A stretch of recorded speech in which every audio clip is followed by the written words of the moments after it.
Good morning. My name is Anne Marie Garvey, and I'd like to welcome you to our first episode. This is podcast number one, our welcome out episode, and our podcast is called Unearthing Quiltability. And basically, I am a novice quilter with a long family history of strong women quilters, and we hope to discover and regulate our new identity in quilting by interest in it and in the ability of quilting rather than self-disability.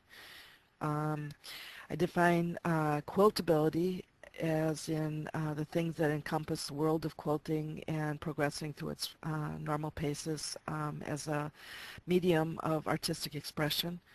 And I define self-disability as those parts of ourselves that limit or disqualify our natural or earned abilities and desires to advance our goals and objectives.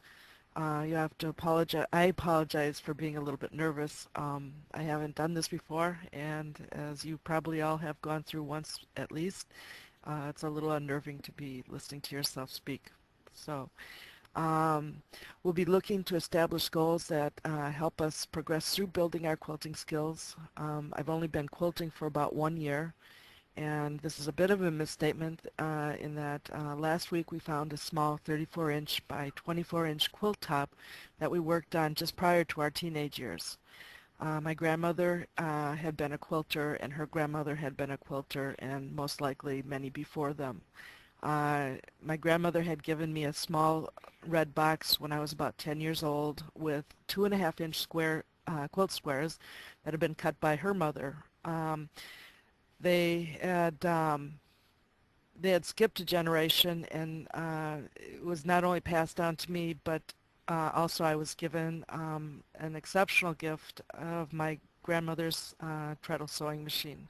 I know that my great-grandmother sewed on it because my mother talked about having to do the treadle part while my great-grandma sewed.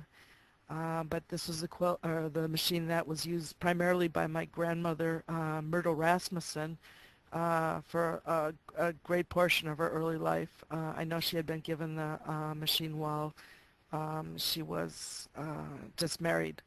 I've carried around the machine for about 40 years, and now my sister, Connie Sue Sharner, is holding on to it for me, and so I really appreciate that. You'll hear a lot more about Connie Sue as we go along because she's my sister, and Connie Sue is the one that introduced me to quilting. Again, in my later life, I'm 50 years old now, and am loving every single second I can put into it. If you hear noises in the background, it's because I'm struggling with my cat not to disturb the setting here. Um, my grandmother, she died a few years ago at the age of 99, but her tradition and values play on, and I look forward, encourage you to be coming back, and we'll see what happens from there.